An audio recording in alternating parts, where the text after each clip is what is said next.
Inside each one of us is a beautiful symphony. 100 billion neurons firing in concert, constructing this vivid reality that we're living in. And inside each little piece of that neural activity lives a little bit of what makes you, you. And after your experiences today, that activity will have shifted and you will never be the same. You are inextricably tied to your brain. When I first learned these principles, when I was 16, I fell in love with the brain, and I've been doing neuroscience research ever since. Now, one day, we were doing a new MRI experiment, and I was surprised because the experiment went well, but much to all of our shock, I had a hole in my brain. It was a pretty big one, too. It was like 30% of my cerebellum just wasn't there. Which, as you might imagine, I was pretty shocked because I didn't feel like anything about me or my life and my experience of the world had changed or was missing. And the cerebellum is one of the most fundamental parts of your brain. It has like 80% of all of your neurons. So I got interested. Now there's this collision between what your brain is supposed to do and then what it's dealt, and somehow it finds a middle ground. And I became really interested in the idea of your brain as a dynamic, flexible system. And to that end, I want to tell you the story of Cameron Mott. Just after her 3rd birthday, Cameron started having violent seizures. They started becoming worse and worse, and eventually she was losing her ability to speak. Doctors diagnosed her with something called Rasmussen's encephalitis, and the only real treatment for this was a hemispherectomy, cutting out half of her brain. And keep in mind that 1/2 of your brain controls and is responsible for movement and sensation in the other half of your body. So this surgery would immediately leave Cameron hemiplegic. But just 4 weeks post-op, she walked out of the hospital. And she is still dealing with a bit of hemiplegia and a bit of peripheral vision loss, but otherwise, she is able to run around with her peers and she is cognitively quite deft. It's amazing.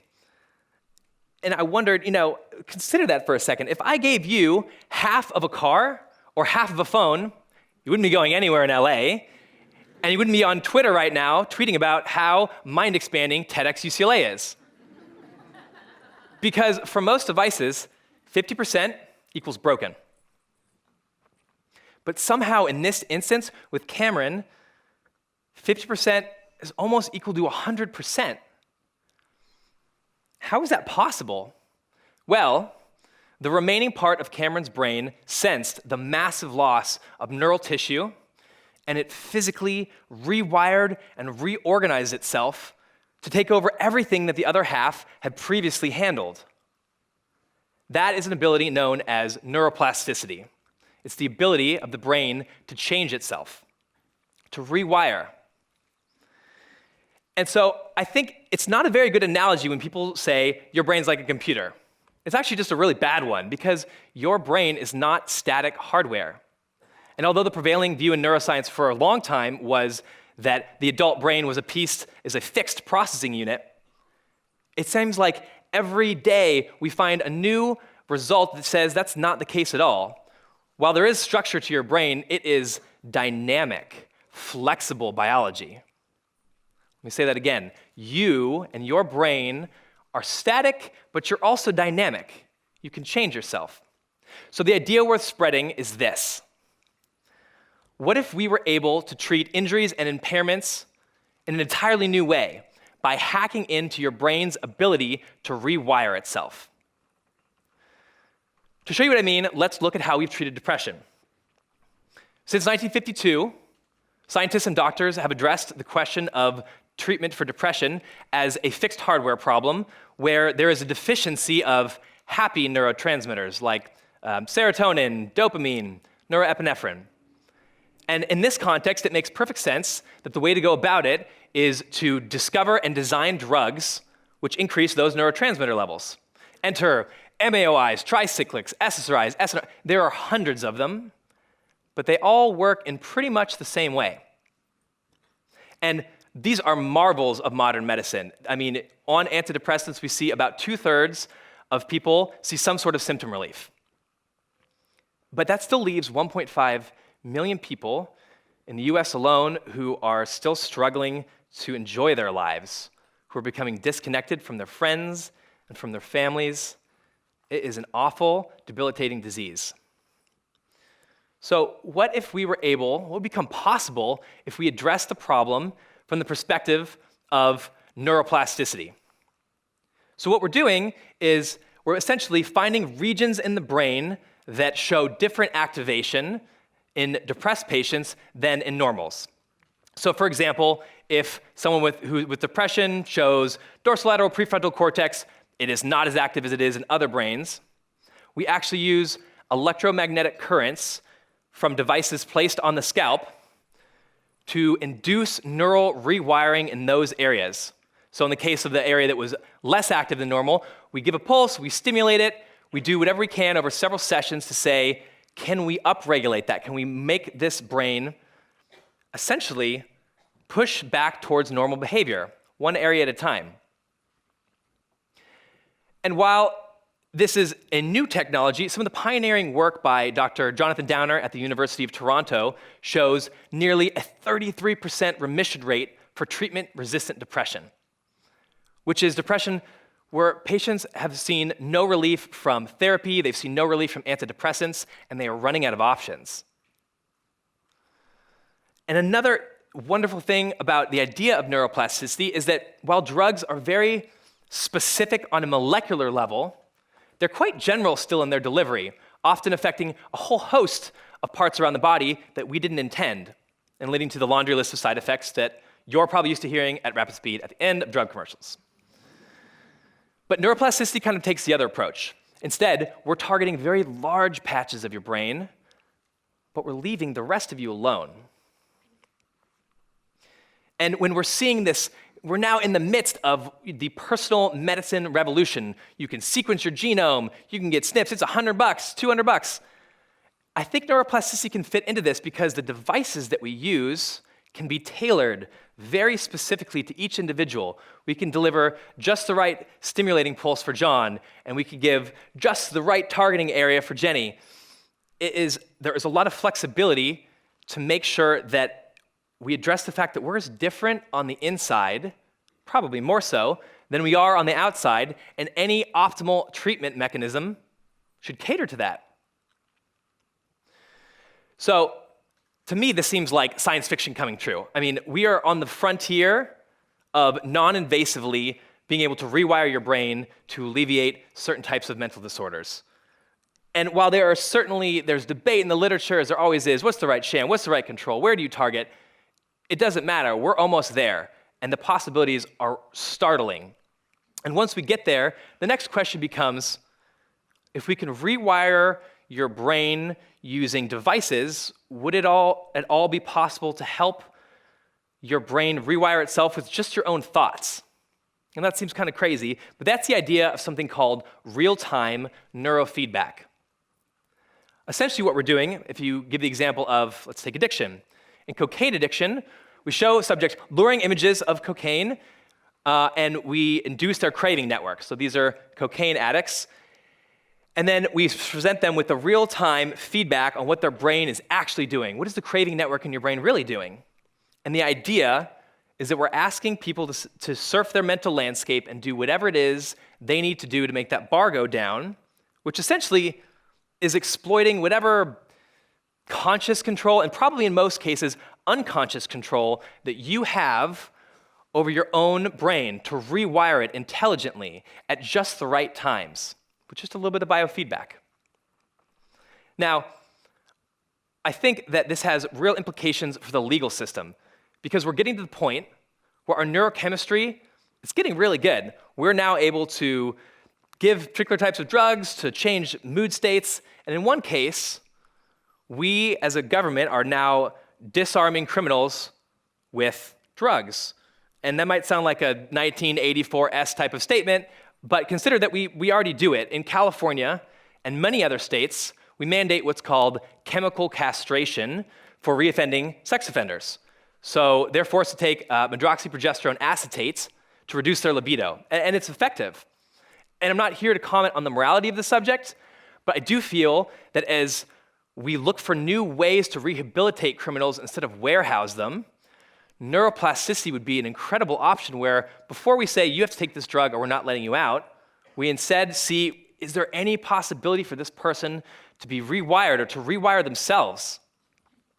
And moving beyond deficits, what if instead of just treating deficits, we actually use this to improve ourselves, just our own impulse control, where, yeah, all right, I don't know which one I want right now, where we use our own intelligent brain plasticity to modulate and upregulate our long-term decision-making, our attention, our impulse control. What if we went to the biofeedback mental gym as much as we went to the real gym, and we lifted our behavioral problems with as much vigor as we lift our 45-pound plates? I think it's a beautiful idea. And there's one more application of neuroplasticity I'd like to talk with you about, but in order to do so, we're going to run a quick experiment. Everyone look under your seats. Some of you will see a pair of earplugs. They look like this, and some of you stole them before the break. I know who you are. Pull them out. Okay, so here's the experiment. Those of you who have earplugs, you're going to be speakers, and everyone else, you're going to be listeners. Okay? Open them up, get ready. Now, I'd like y'all to meet my friend, Mimi. Mimi is 7 months old, and she loves to talk. When I press play, your job, speakers, is to mimic what she's saying. Listeners, your job is to see how well do they do. Okay, put in your earplugs. And for those of you at home, go ahead and plug your ears the old-fashioned way and see if you can play along.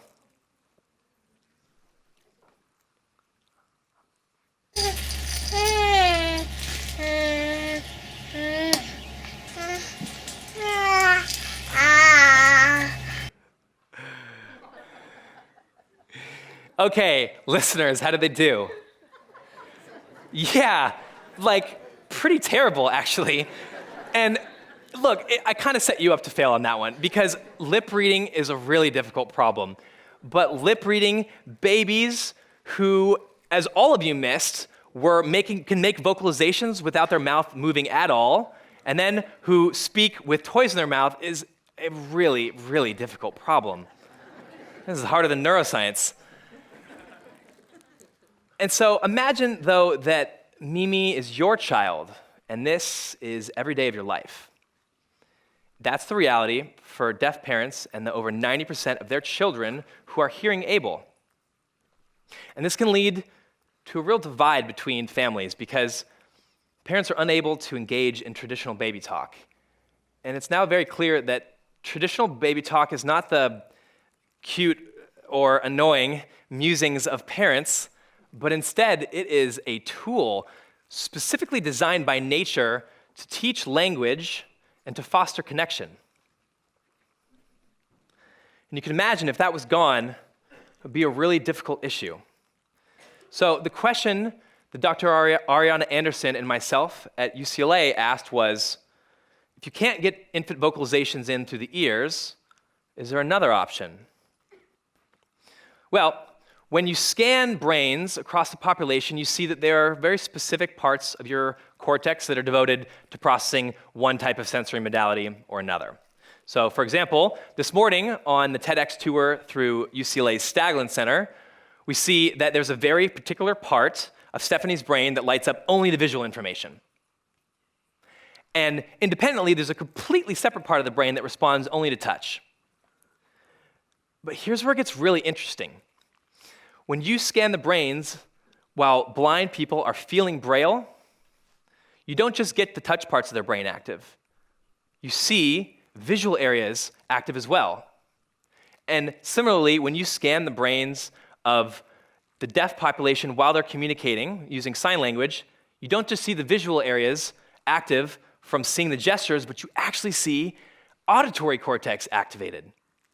Somehow, your brain isn't just plastic, it's not just random, it is intelligently plastic. And somehow, it's rewiring itself in order to maximize and process as much information from the outside world as possible. somehow your brain is learning to see Braille and to hear sign language. So this is called sensory substitution. And the idea, as Paul Bach-y-Rita and David Eagleman have exploited, is that you can take information from one sense that's lost, translate it to a different sensory modality, and put it in that way. And surprisingly, your brain figures it out, because your brain is plastic. And this is the idea that we've taken, and we've moved forward with developing an application with a small grant from UCLA called ChatterBaby. And what ChatterBaby does is it turns auditory information into visual information. It's a type of sensory substitution. So now, Mimi's chatter comes alive in visual form. You don't miss anything now. So you're very clear. Even though her lips aren't moving, you can see what's going on. And the idea is that deaf parents can use this tool to learn baby talk and to connect as deeply as possible with their child. And we believe that eventually, once they become fluent in using this tool, they will be able to hear their child through sight. And to me, that is just such an important application of neuroplasticity. And this shows that it's not just a fun tool for turning auditory information into visuals, but instead, sensory processing plasticity, it has the ability to connect deaf parents and their babies. That's the power of plasticity. But that's only half the battle. The other part of this disconnect is that when deaf parents aren't in the same room as their children, they don't know what mood they're in. And the best baby monitors out there on the market, they say, yes, there's sound, no, there's no sound. But that doesn't really tell me what I care about. It doesn't tell me, is my child happy and content? Or instead, are they hungry? Are they crying? Is something going on that I need to be there and I need to address? Instead, I'm constantly wondering, sound, no sound, I don't know. So what we're doing with ChatterBaby is we are gathering the world's largest database of infant sounds, and we're then using sophisticated mathematics to take that sound and predict what child's mood states are. So he's really hungry.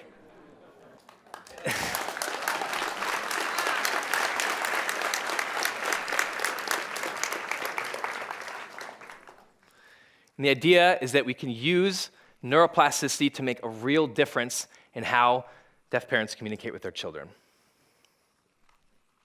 And I've talked to you about now how to treat depression and addiction and sensory impairments using neuroplasticity. But that's really only the beginning. We're starting to move into diseases that you wouldn't expect would be treated by something like this, like Alzheimer's and Parkinson's and stroke. And that's really just the beginning of what I've been calling neurohacking. And I don't mean neurohacking in the sense that these aren't thoroughly researched. They're really well thought out ideas, and there's a lot of literature to support why they work, but in the sense that we're not directly trying to fix the nuts and the bolts of all these problems. We're not trying to change every biochemical cascade that's going on in the brain, which is essentially the root of the problem. But there are 100 trillion connections in your brain, and each one of them is like a city with 1,000 chemical cascades going on. It is such a difficult problem. So instead, what I think some of the biggest advances in neuroscience and all of what we're doing is going to be exploiting this incredible quality of your brain that is uniquely yours to rewire and reallocate itself based on what it needs. And if we step back for a moment from neuroscience, the question for you I have today is, where in your life are you waiting to understand every little nut and bolt of a problem, every nuance, before you decide to solve it and make a change? If you're trying to change and if you're trying to affect social change in Los Angeles with 6 million people, there's probably a couple million that don't want to hear your story, and they are not going to be helpful to you. But instead of focusing on what's broken and what doesn't work, maybe take a lesson from neurohacking and use what does still work to get the results you want. Thank you.